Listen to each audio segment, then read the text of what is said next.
the beginning of the book, we meet Connor Beauregard and we meet Raphael Colvin, two friends, two fundraisers, deal makers, and they are looking for their next great big deal, for their next company for people to invest in.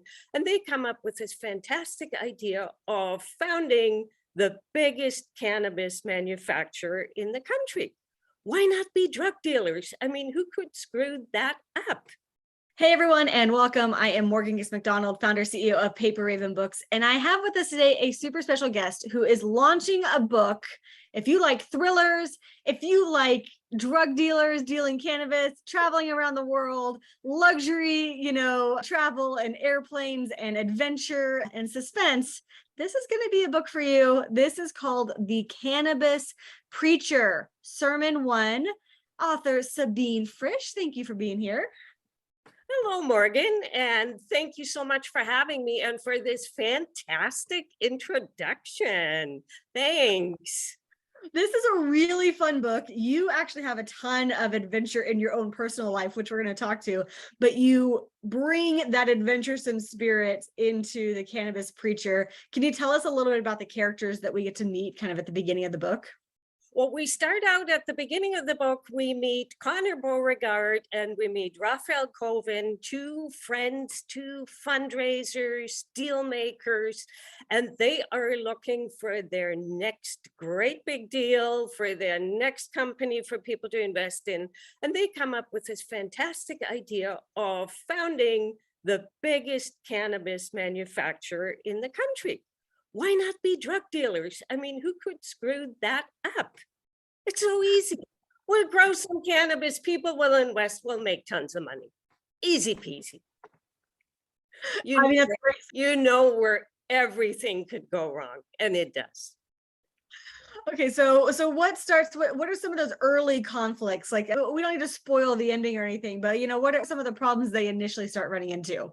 Well, it starts with fundraising, and this is cannabis. So people want to put their money into it. People think it's cool, but nobody actually knows how to grow this cannabis. And they end up with a business partner who only goes by his first name and who always has great big wads of cash on him. And obviously everybody resents this man. And meanwhile, nobody still knows anything about growing cannabis, and the problems just abound. We need to found a public company, which is not that easy. We need more money, and while we're raising all of this money, we're also spending it with both hands, which leads to needing more money, and it quickly goes out of hand.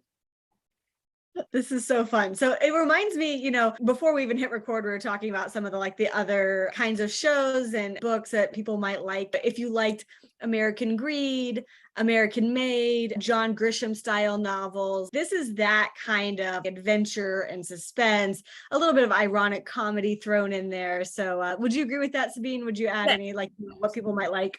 I also spent quite a bit of time in the industry myself, working in the industry. And you're going to also learn a lot about growing cannabis, how it's done, why it does what it does. So if you're into that kind of thing, it's a lot of fun. It's a lot of fun. And I always try and keep it lighthearted. So, I mean, it's interesting, Sabine, that you were working, you learned how to grow cannabis yourself. Like which came first, the novel idea, growing cannabis research? I've always been writing, Morgan, my whole life. And there isn't a moment where I'm working on something where I'm going, that would make a good book, that? I've spent time in mining, in beer brewing, in all sorts of industries. And a lot of that finds its way into my books. That's super fun. Yeah. And I sort of teased earlier that you have an adventuresome spirit. Like, you jump out of planes. Well, I usually bring a parachute. I told you that. And what's your background? I mean, because your books have a lot of, and this one does too. The Cannabis Preacher has a lot of travel. You're also international, right? In your Yes. background. I was born and I grew up in Europe, but I have lived on 4 or 5 different continents by now, just working for various industries, for mining, for brewing, for cannabis. So I spend a lot of time traveling. And all those characters I met and all those experiences kind of wormed their way back into my stories. Yeah. What about Kayla? Can you tell us a little bit about Kayla, one of the characters that we get to meet kind of a little bit deeper into the novel? Well, Kayla is a strong woman in her own right, as that she is a magazine publisher, and it's a gossip magazine, but it's her own. But she meets Connor at one of their fundraisers, and she recognizes him as the strong alpha male in the room, the man with the money, the man with the power, and the two of them automatically gravitate to one another. And we have that angle as well, that romance angle that comes into Yeah. that. As any good, James Bond movie would have, yeah. There's always a love interest in there, and a love interest who might or might not get betrayed at the end of the story.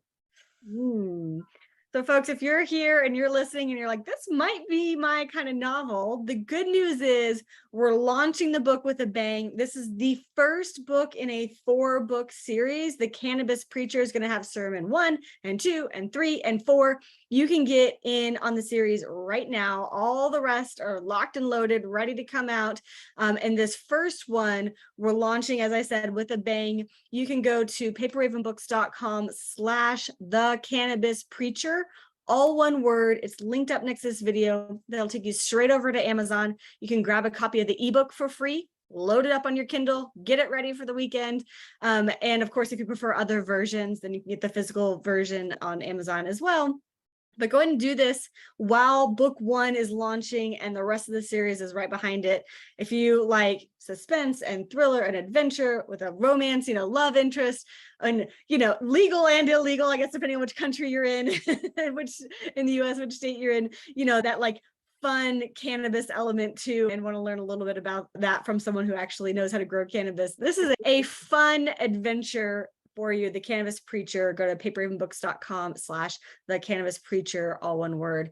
And Sabine, this is not your first novel, right? You've been writing, as you said, for much of your life. How do you approach writing a novel these days? When you get an idea and you're like, okay, I've got an idea, I'm ready to get going on this novel. What does that look like for you usually?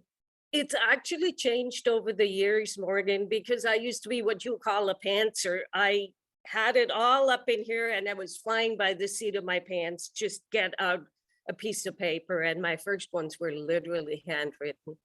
I don't dare think about it. Now I have a more structured approach where I write the story down like I'm telling it to you. Hey, so these two guys meet and then they decide to do this and then they decide to do that. And I just work it in a lot more structured approach. So you kind of get the beats of the story down on paper first?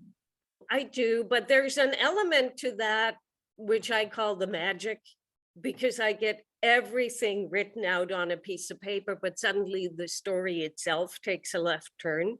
And as I'm writing, I'm going, whoa, wait, where did that come from? And where is that leading? But it always makes the story better. And that's what I call the magic. That's really fun. So a little bit of room for both, a little bit of room for a plan, a structure, the beats, know where you think you're going to go, and then let the magic allow yourself to detour if the story wants to go there. That's really fun.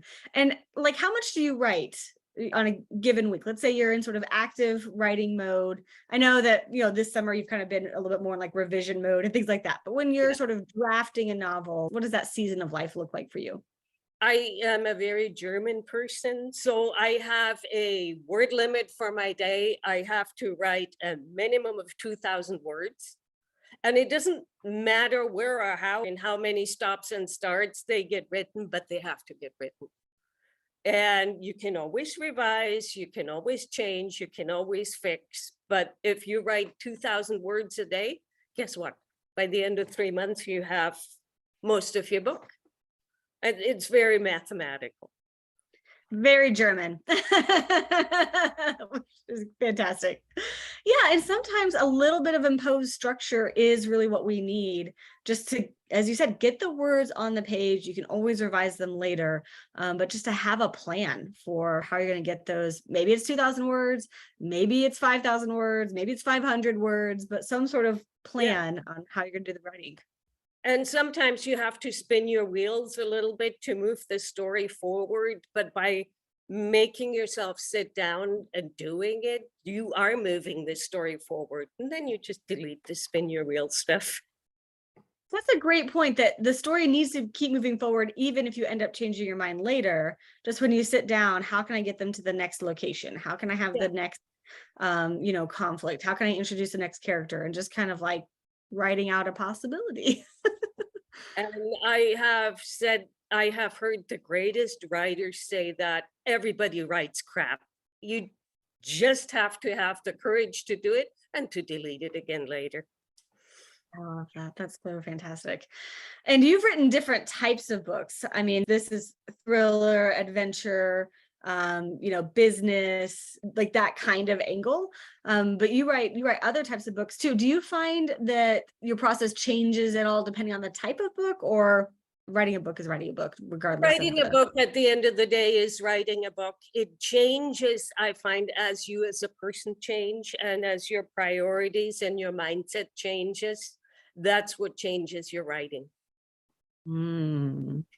That's a good point. What is a priority that has emerged for you in this season of life that has kind of changed how you approach your writing? Is that I want to make writing my main thing. I've always been writing my whole life, and now in this stage of life, and you can see I've got quite a bit of gray here, I want writing to be the main thing in my life. Why are we here to tell a good story in my case? Well, you are beginning the next phase of your life. This is fantastic to watch. 4 books ready to come out in a series with the Cannabis Preacher, Sermon 1 leading the way. And just so you guys know, once you get into Sermon 1, you're actually going to get a preview of Sermon 2 also. That's already locked and loaded and ready for you. So get into the adventure, get into the plot. It is a really fun read. paperravenbooks.com/the Cannabis Preacher.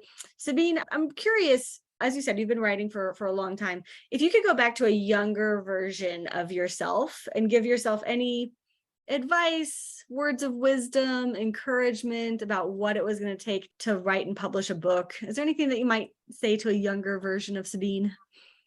Tell a good story. It's all about the stories that we tell as people to one another and to our readers. Tell a good story. If the story is good, it will find its way. That is fantastic advice. I love that. Clean, to the point. You got to tell a good story. That is what we're all about, the story. That's right. Well, folks, there's a heck of a good story waiting for you right now. Go to paperravenbooks.com/the Cannabis Preacher. Thank you, Sabine, for being here. Thank you for writing this phenomenal novel, and really the first of 4. So we are thrilled to be getting this novel out to the world with you. And any last words for your readers? Enjoy the story. And if you love Sermon 1, there are 3 more to come. That's the best part of a series. That's right. All right, folks, go ahead and get it now. paperravenbooks.com/the Cannabis Preacher, and we will see you guys next time. Bye, everybody.